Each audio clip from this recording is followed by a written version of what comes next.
March 31st, 1941. A desert airstrip near Mersa Brega, western Libya.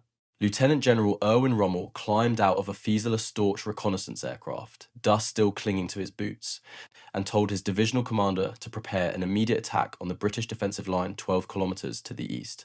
General Strike protested.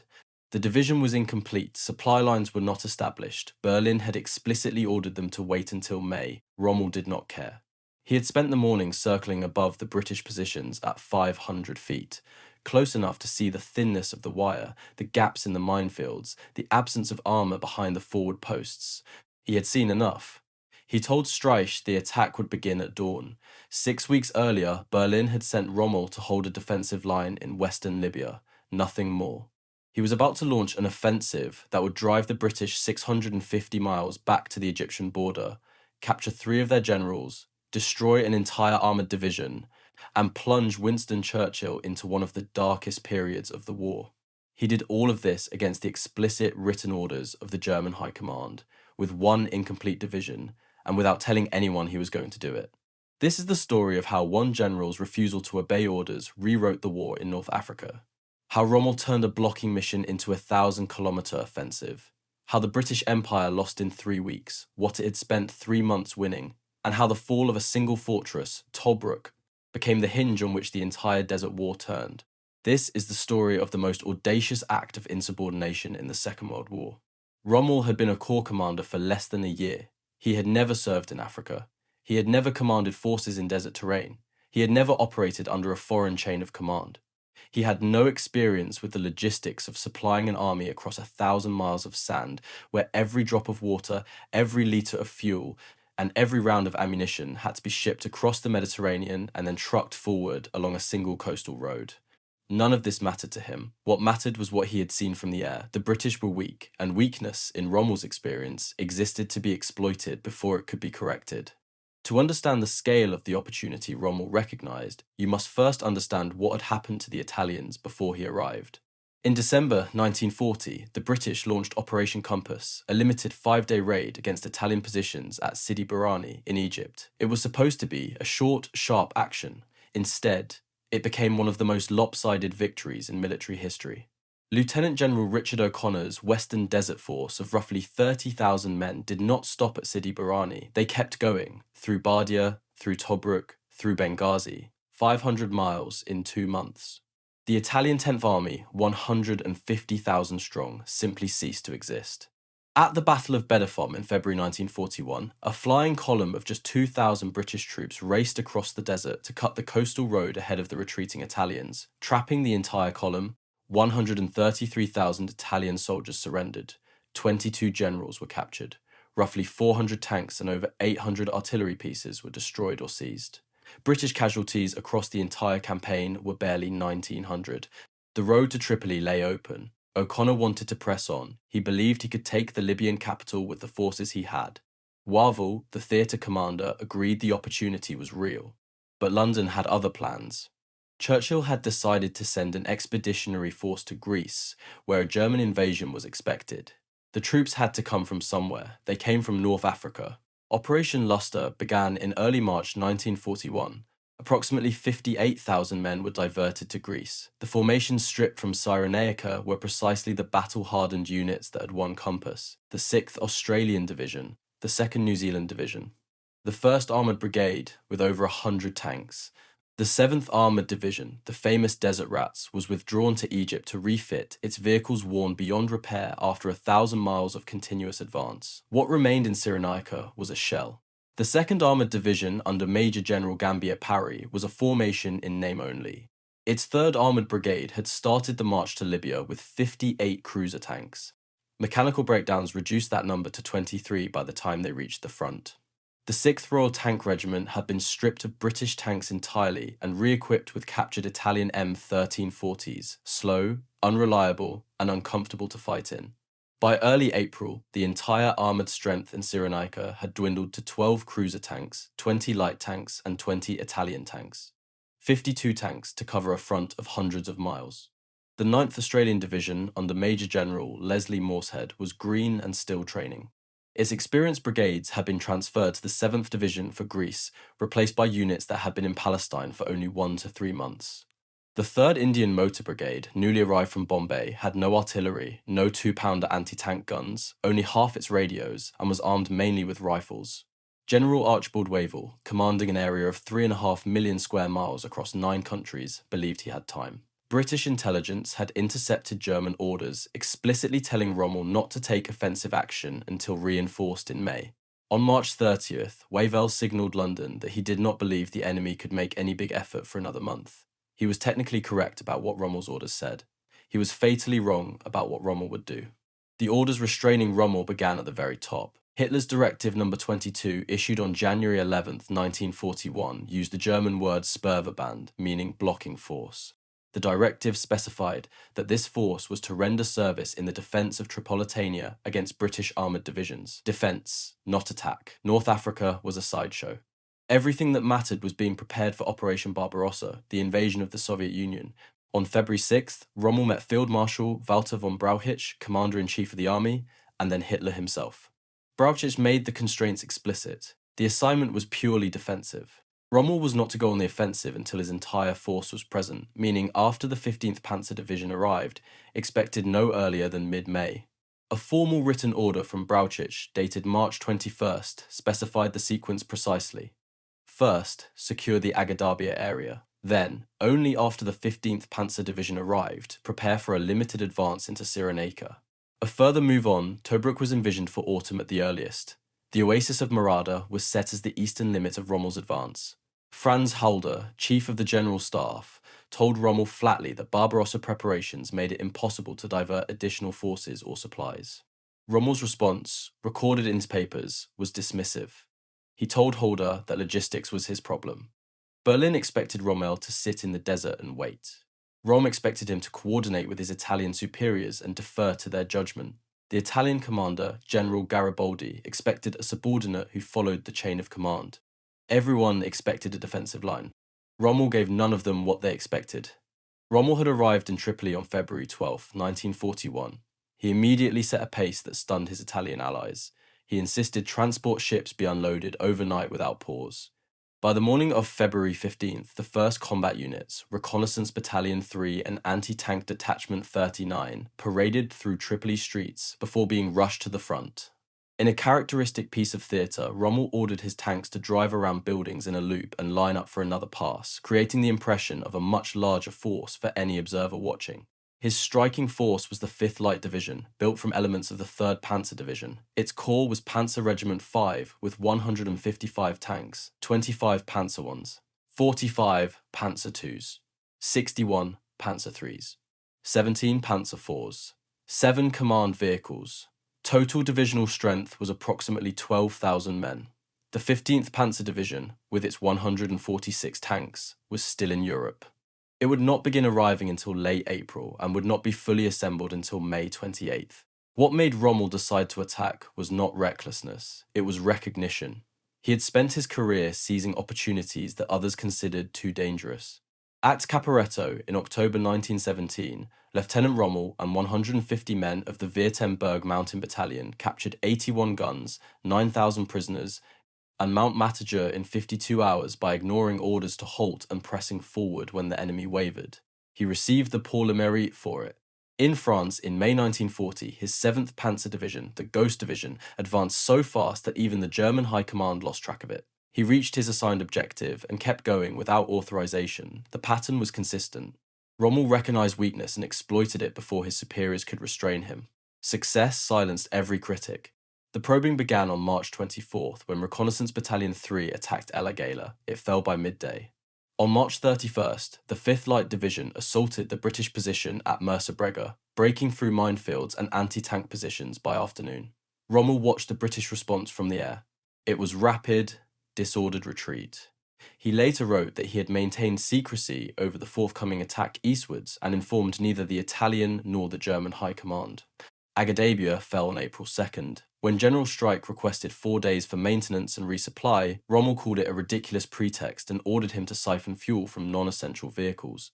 That same day, an OKW message arrived, congratulating the Afrika Korps but warning there was no room for recklessness. Rommel interpreted this as giving him complete freedom of action. It was a breathtaking misreading, whether willful or genuine. On April 3rd, Rommel wrote the most revealing letter of the campaign to his wife Lucy. He told her they had been attacking since the 31st with dazzling success. He said there would be consternation amongst their masters in Tripoli and Rome, perhaps in Berlin too. He admitted he had taken the risk against all orders and instructions because the opportunity seemed favourable, and then he added the line that captures the man entirely. He said that no doubt it would all be pronounced good later, and they would all say they would have done exactly the same in his place. If you are finding this valuable, a quick subscribe helps the channel bring you more stories like this. Now, back to the desert. Rommel split his forces into 3 columns, cutting across the chord of the Cyrenaican bulge rather than following the slow coastal road. Brescia Division and reconnaissance troops drove north along the coast toward Benghazi. Panzer Regiment 5 with most of the 5th Light Division drove northeast through the desert interior toward Mus and Machili. A 3rd column pushed east before turning north. Italian General Garibaldi confronted Rommel directly, insisting that any further moves would be in direct violation of orders. Rommel bluffed him by claiming to have Berlin's approval. Benghazi fell on April 4th, virtually unopposed. The British abandoned the city and its intact port without a fight. Derna fell on April 7th. The 2nd Armoured Division disintegrated during the retreat. Tanks broke down, units lost contact with each other. Orders arrived hours late or not at all. The formation that had been sent to hold Cyrenaica was ceasing to exist as a fighting force. Then came the blow that may have altered the entire trajectory of the Desert War.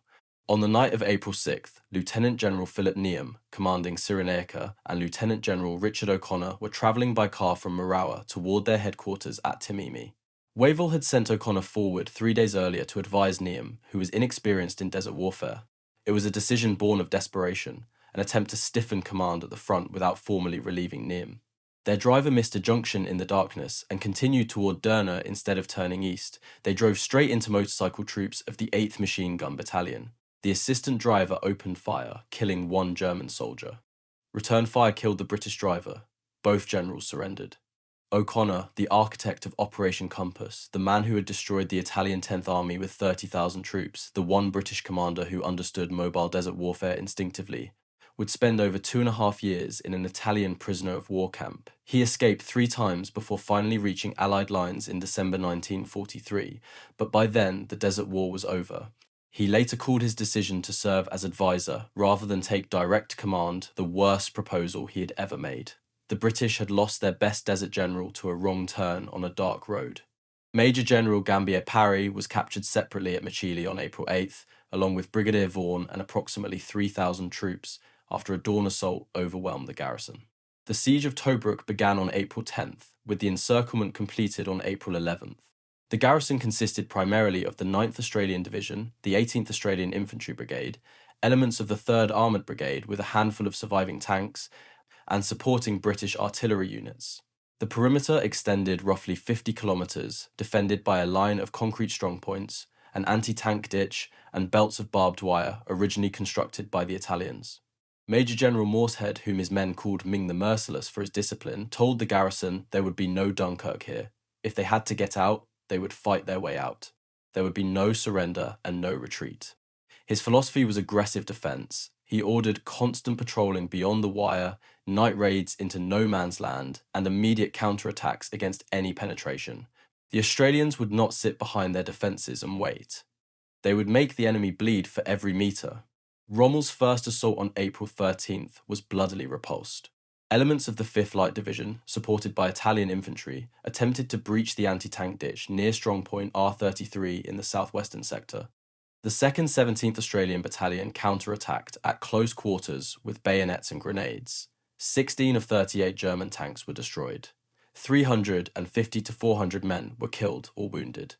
The 8th Machine Gun Battalion was virtually annihilated, with only 116 of 500 men surviving. Rommel had written to Lucy on April 14th that the day might well see the end of the battle. He was wrong.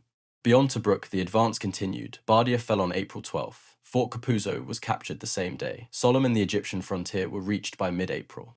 The numbers tell the story of an offensive that defied every conventional calculation. Axis forces at the start of the offensive on March 24th consisted of elements of the 5th Light Division, roughly 12,000 German troops with approximately 150 operational tanks. 4 Italian divisions of varying quality, the Ariete, Brescia, Bologna, and Pavia, contributed additional manpower but limited offensive capability. The 15th Panzer Division, with its 15,000 men and 146 tanks, was still in Europe.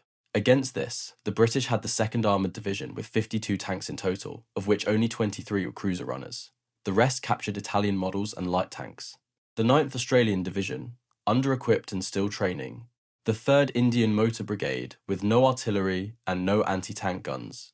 3,000 prisoners were taken at Machili alone. 3 generals captured, O'Connor, Neame, and Gambier Parry, plus multiple brigadiers. The 2nd Armoured Division was destroyed as a formation and formally disbanded on May 10th. The 3rd Indian Motor Brigade was effectively wiped out. Nearly all of Cyrenaica, won at such cost during Compass, was lost, every mile of it, except Tobruk. In approximately 3 weeks, Rommel had advanced roughly 1,000 kilometres, averaging about 48 kilometres per day, comparable to the speed of the German advance through France the previous year. He had done this with 1 incomplete division, against the written orders of his superiors, without a functioning supply line. Throughout the advance, Rommel employed systematic deception. Engineers built dummy tanks from wood and canvas mounted on Volkswagen Kubelwagen. Trucks dragged palm branches to raise dust clouds simulating armoured columns. At Machili, where Rommel reportedly had only 7 tanks, aircraft propeller engines were mounted on captured trucks to kick up convincing clouds of sand. His staff officer, Melchior von Schlippenbach, recalled that it was Rommel's idea, a propeller engine mounted on the back of a Volkswagen. British intelligence began reporting at least 500 tanks and several German divisions in Libya. Rommel also acquired his iconic look during these weeks. 3 captured British AEC Dorchester armoured command vehicles, massive 12-ton machines with powerful radio equipment, were seized near Machili. The Germans nicknamed them Mammut, meaning mammoth. In one, Rommel found British sun and sand goggles, which he wore for the rest of the war. Those goggles became part of the legend. Berlin's reaction was fury. Franz Halder's war diary tracks a crescendo of frustration. On April 1st, General Wagner reported that Rommel showed no interest in supply and that vehicles remained idle in Naples rather than being shipped forward. On April 11th, Wagner called Rommel's demands preposterous. On April 23rd came the most famous entry in Halder's entire war diary.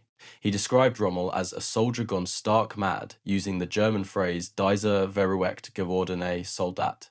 Halder dispatched Friedrich Paulus, the deputy chief of the general staff, to Libya to restrain him. Paulus arrived on April 27th. Rommel had an attack on Tobruk planned for April 30th. Paulus initially refused to allow it, then permitted the assault to proceed after studying the situation. The attack penetrated Tobruk's outer defences, but stalled with approximately 1,200 casualties.